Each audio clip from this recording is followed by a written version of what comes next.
Imagine waking up and your entire life savings is gone. Not stolen, not misplaced, just gone. The bank you trusted has locked its doors. The money you spent years earning has vanished into silence. And outside, a crowd is already forming.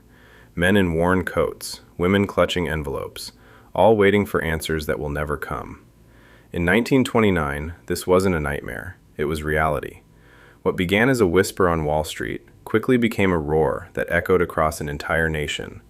Fortunes collapsed overnight, banks failed, jobs disappeared, and millions of Americans found themselves standing in lines, not for opportunity, but for bread. This was not just an economic crisis. It was the moment the illusion of security shattered, and the modern world was forced to confront just how fragile it truly was. Before the fall, there was celebration. The 1920s roared with confidence. Cities pulsed with energy. Factories produced more than ever before. And for many Americans, it felt like prosperity had no ceiling. The stock market became a symbol of that promise. Ordinary people, clerks, teachers, laborers, poured their savings into shares, chasing the belief that wealth was no longer reserved for the elite. But beneath the surface, something was shifting. Stocks were no longer valued for what companies earned, but for what people believed they could become. Speculation replaced caution. Risk was disguised as opportunity. And perhaps most dangerously, many were buying stocks with money they didn't actually have, purchasing on margin, borrowing against a future that had yet to exist. It worked, until it didn't. Because markets built on confidence alone require one thing above all else to survive: faith. And in 1929, that faith began to crack. At first, it didn't seem real. Prices dipped, then steadied. A bad day, some said. A correction, nothing more. But beneath the surface, panic was already spreading. On October 24th, 1929, Black Thursday, millions of shares flooded the market.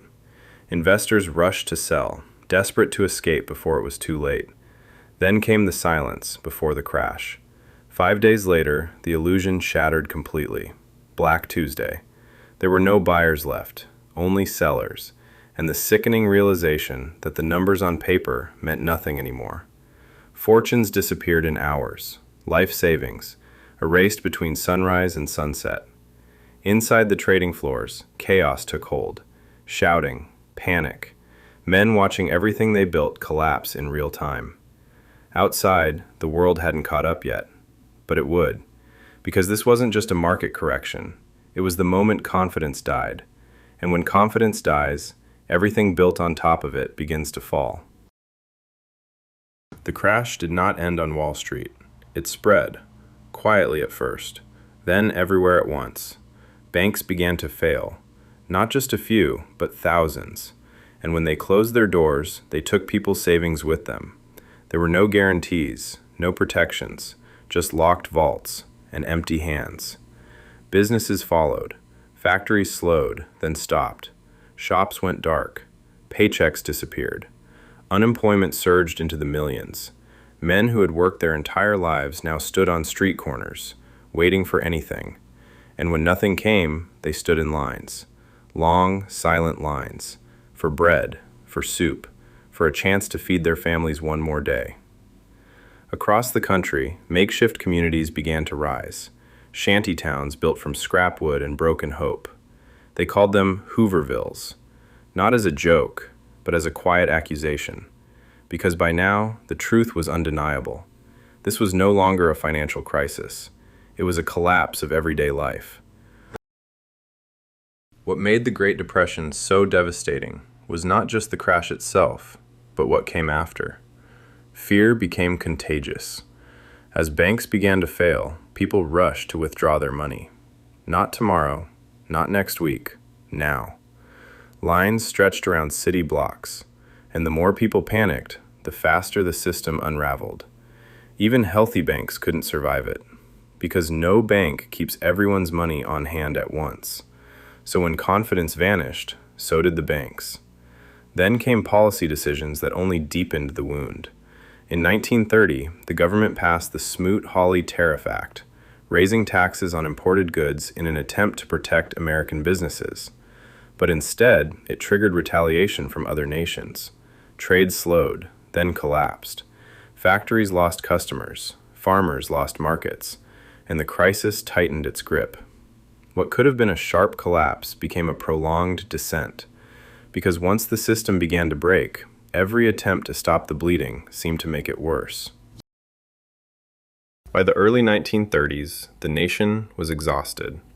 Years of collapse had drained more than bank accounts. It had drained belief. Then, in 1933, a new voice stepped forward, Franklin D. Roosevelt. His message was simple, but powerful. The only thing to fear was fear itself. It wasn't just words, it was a turning point. Under Roosevelt, the government moved in ways it never had before. Banks were temporarily closed, then carefully reopened. New laws were put in place to protect deposits, to restore trust, and then came the work. Programs designed to put Americans back on their feet, building roads, bridges, dams, giving jobs to millions who had been left with nothing. It didn't fix everything, not overnight, but for the first time in years, there was movement, a sense that the downward spiral had slowed. Because recovery doesn't begin with money. It begins when people start to believe again. The Great Depression did not end in a single moment. There was no clear turning point, no instant where the darkness simply lifted. For many, it lingered, in lost homes, in broken savings, in years that could never be reclaimed. But its legacy reached further than hardship.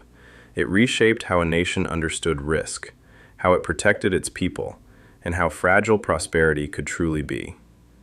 Because the lesson of the Great Depression was never just about markets.